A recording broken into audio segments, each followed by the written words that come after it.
the distance between places, and all these different events happening simultaneously that you potentially would want to be on. How do you deal with these challenges of choice and working with a manifestation process on attracting the Mm. right resources? Hmm.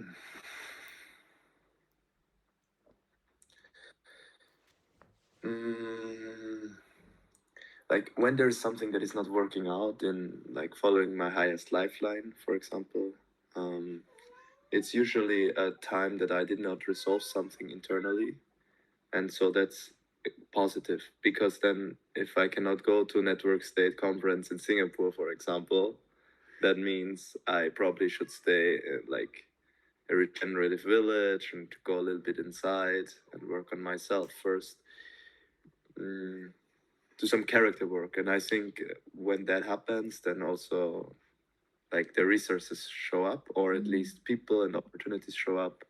And it's the mind that maybe thinks, okay, there are so many great places to go, but um, I think like you can find probably even more life changing um, avatars just around you. You know, like Yeah. like you were also in Portugal, for example, and we Yeah. met at the time when there were like in Thailand, Edge City, and all these Web3 centers. And I do not neglect not going there to Thailand. I think it was very wonderful the time we had in Portugal, and happens for a reason. Everything. Yeah, and the right constellations of people also meet at that right time. So Yeah. I really trust that timing and that kind of turn of events. So, do you control your reality, or the reality controls you? What I'm asking is, do you believe in fate?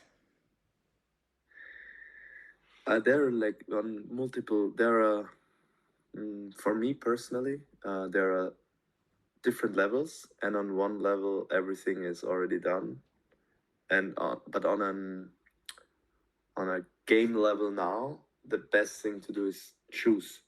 Like either you choose a specific energy and a virtue, or you kind of bow and surrender to the intelligence of the present moment. And it's like for me the polarity of the serenity prayer.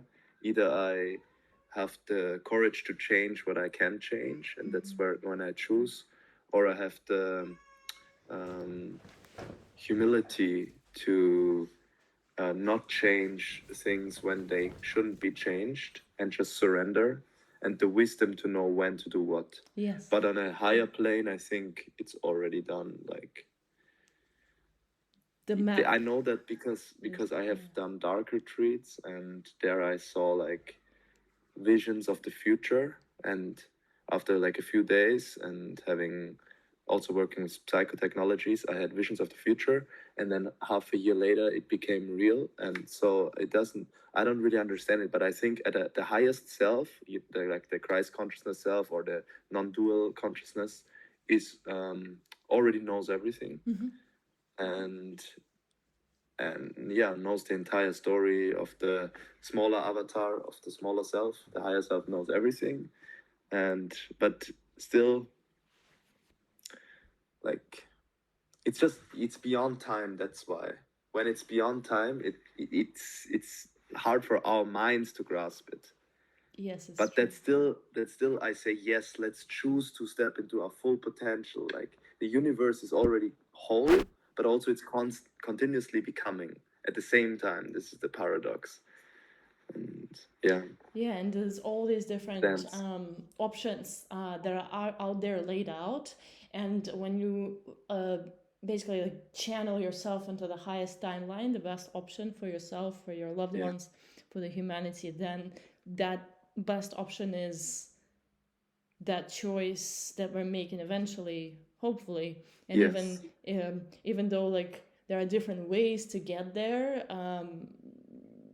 you get there. Basically you get to certain people, to certain events, to certain locations that you're supposed to be at and do the kind of work, I guess, the grid work. Okay. Yes. What inspires you besides that spiritual aspect of this reality, because it seems to be that you're extremely spiritual and knowledgeable person, yet what else are you seeing as a great inspiring developments, and yeah, what are you working on, let's say? Hmm. Okay. What is? I think something that also connects the two of us that really inspires me is the network state movement.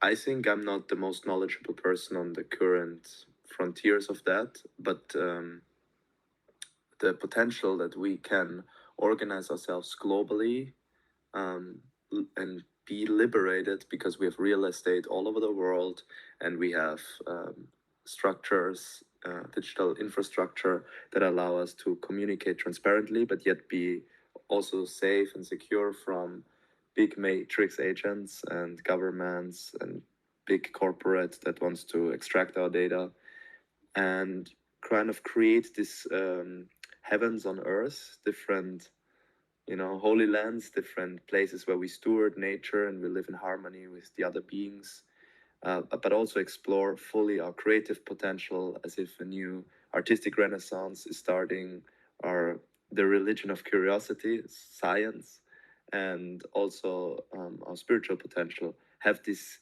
havens for human flourishing, these regenerative villages, and make it super easy and accessible for people to build out of these places theaters of play and Nice. multi-dimensional artistic stimuli. It should be really the question: how do we curate and design the environments for the next Da Vinci Buddhas that are holistically developed beings?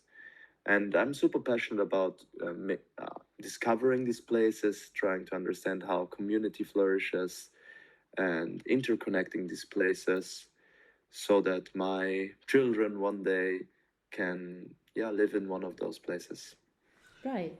And do you believe that these places need to communicate with each other and be that, let's say, the network, organized network of locations, or you think each of these networks or each of these locations will be individual, and then people will be flowing from one to another?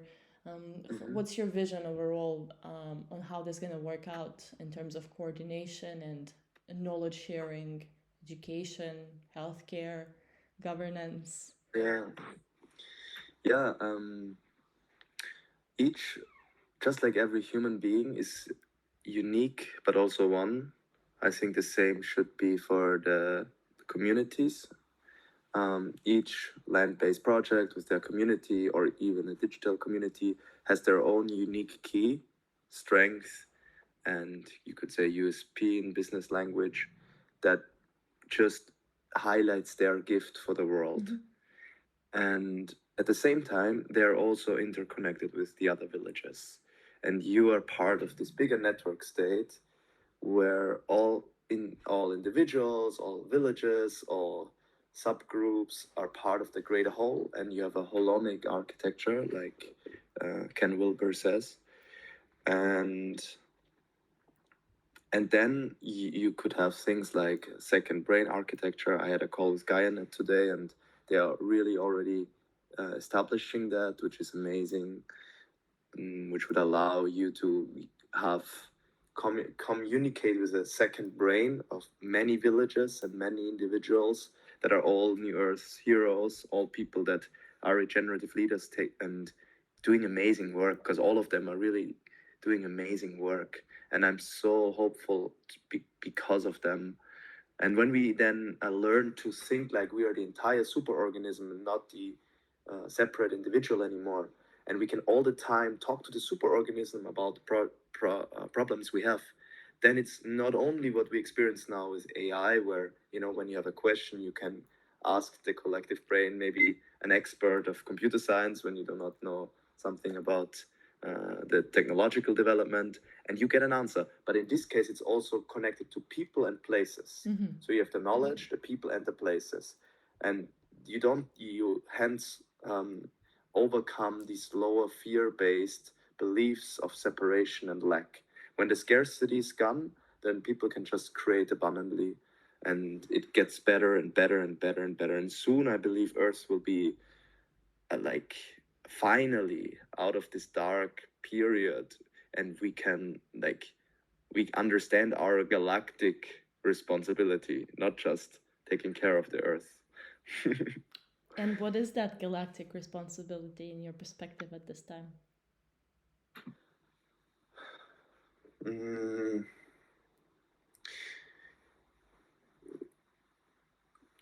Like when human beings do not have to care so much anymore about taking care of basic needs, I think that nature just wants to create enlightened beings through us. That means we we experience directly the unified consciousness that is across the universe, in all of energy and all matter, the supreme being. People call it God, but of course there was so much dogma associated with that name, so that's why we created this world where God is dead, like Nietzsche said. And now nihilism came, and people were very much losing themselves in hedonistic pleasures, in sensual gratification, short-term dopamine. And that's why we are now in the state of don't really understand the inherent value of life and why we're here for. But when this comes back, then we can really create a planet where we perceive nature through new eyes. It feels like Earth becomes a new planet, even though it's the same, because we finally see that it was all the time already a heaven. And then I think it's just like, how intelligently can we love the source of life, which is our highest self, and how much can we realize it as ourselves? These two things. Yes, I think the highest things a species can do. Thank you. No, this resonates as truth, and yeah, you're channeling. What keeps you clean channel? What kind of practices? What kind of diet? Maybe any energetic hacks that you'd like to share that you do daily or practice in general that help you keep high vibrational? Yeah. It's super simple. I do like cold showers every day. This wakes me up in the morning. Then I love to dance, and I combine dancing with bhakti yoga, meaning I sing different mantras, and the mantras already open up my heart like crazy. It's like microdosing, but better. Yeah. And then the dancing and the mantra chanting, I after that I go into silence, stillness, and meditation. I do not focus on doing and giving love anymore, but rather receiving the bliss, the nothingness, and practicing meditation. And then, yeah, I just follow what is the one thing that is most important for my purpose on that day. And I try to live with a healthy nutrition. I love biohacking as well. I love to go to sauna, for example. When I am not traveling in poorer countries, then I go to sauna a lot. And yeah, have a balance between like strength training, running, flexibility, mobility, and most of it is also social interaction. So really, like having conversations with you, for example, and talking fully from the heart and honestly, and this, like, I think authenticity and honesty just creates constant serotonin, dopamine in my brain. So like being in this authentic signature vibration, like, doesn't even require so much practice, but it's like being a child, you just play the whole time and follow your curiosity, your enthusiasm, and then you have a limitless source of energy. Yeah. Or you keep regenerating it rather in a way that is healthy and it doesn't drain from somewhere. It's constantly exchanging, basically. Yeah. But also, when I would love to add something. Like, it happens for sure that I am angry sometimes, or like low energy. This can happen. Maybe I'm disappointed, or I mean, I think I'm very good in metacognition and knowing that I'm not that, I'm just observing it, but still I need to put it out, and then I like practices where I like, scream, or Yeah. I feel it immediately in my heart if it's blocked. Like I created in the last years. Also, I credit it to meditation and plant medicine a lot. This sensitivity when my heart is blocked or doesn't feel really right, I have to do something, and mostly it's just shaking everything off, and this Moving is energy. super valuable. Yeah. Super valuable. Thank you for this. This is important. Yeah, screaming does magic. I'm living by the ocean now and I can go out and scream into the ocean, and yeah, it's just so good. Wow, freedom. And it's really like working with environment right now with the ocean. I go swimming every time I go by, the shore, and it's just kind of like working with whatever setup stage you have to maximize this constant regeneration of higher frequencies within my body, because Yes. before I was thinking that, oh, I just need to travel to a new location to kind of reset myself, and in a constant nomad space. But Yeah. now that I've kind of settled, for now I feel like, okay, what else I can do to create new themes and new practices that maybe I haven't really done before, I haven't thought about before. Look, when you think about, okay, back to the network states, when you think about these things, do you see this being like official, as in being able to potentially connect with the governments and say, hey guys, we have this offer, we have this thing happening? Or do you believe in like more of like what they say coordinations, where we don't need to inform anyone, we just need to kind of like coordinate ourselves into whatever works for us, and then have a parallel economy going? Like, how do you envision this happening in terms of like long term, maybe 10, 15, 20 years from now? What can we really achieve here? Can we stop wars? Mm.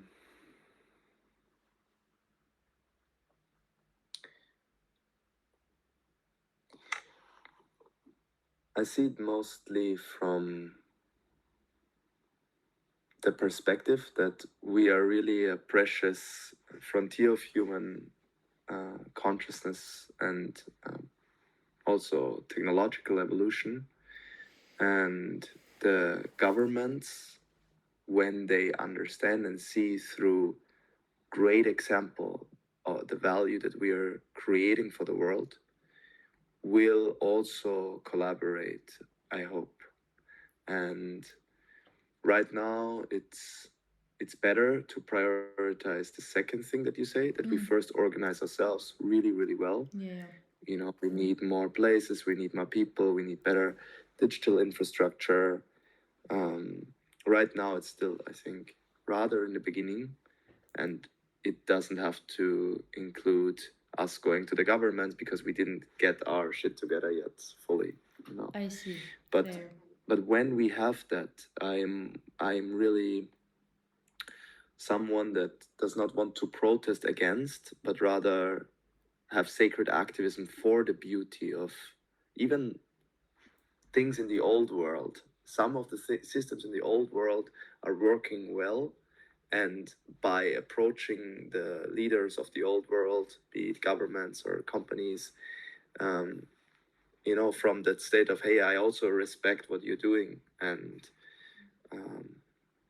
I just believe that the future of our planet will be um, in will turn out better if we change our focus, and stop the ever more extractive model, and that can never be enough. But I want to listen also what you want to offer. It's almost like, hey guys, we are creating paradise on earth, heaven on earth. It's the prophecy of condor and eagle fulfilled, meaning left and right brain. It's intelligence and heart connected this time. And we're very firm on this. We have real estate all over the world. There are millions, if not billions, of capital that we own, that we have collectively, that flow into regenerative real estate. We have incubators for great solutions that are extremely important for sustainability and a new economy. and we have more and more people joining us, like especially with technologies like the pilgrimage, where we do activism throughout Europe and all places, and people will just move around and do raves and meditations and networking and pop-up villages, etc., etc. It's like a swarm intelligence that cannot be stopped, really. But this swarm intelligence can be super kind and can say, "Hey guys, we are living on the same planet. We believe you also have a sense that nature is suffering, and you have a beautiful, brilliant brain, and you did great things in your life. Here is our hand to share your gift with us." And you can say that to organizations, even like the Vatican or governments. It's like, you don't have to play against us, because we invite you also to share your gift. Right. But until that stage is reached, yeah, until what? Until it's reached, what happens? until that stage is reached, we have to really focus first on ourselves and getting ourselves organized really well. We are not Da Vinci Buddhas yet, so. Yeah. Yeah, I love what do you feel about that? Yeah, let's see what we can do. You prove me. Maybe I'm too naive, Let's Maybe talk about. No, you're I'm not. really... You're not at all. You're channeling the collective. That you're channeling the energy of what's to come. You're channeling what is really possible, and you're being an oracle. Really, it's not about being naive.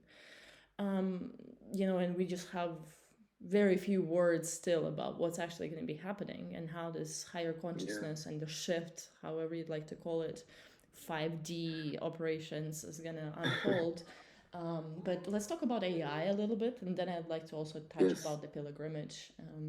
So with the AI, what do you see really like 5 years ahead, 10 years ahead, even like what's going to be the role of AI? Are we going to really be transcending the technology, or rather the technology will be just like taken in different form? Will there be technology? Do we need these digital technologies in the future? I'm talking about the close, like not too far away future. I'm talking about 5-10 years. It will be very soon, actually, that this gets more and more relevant. I thought so much about AI, and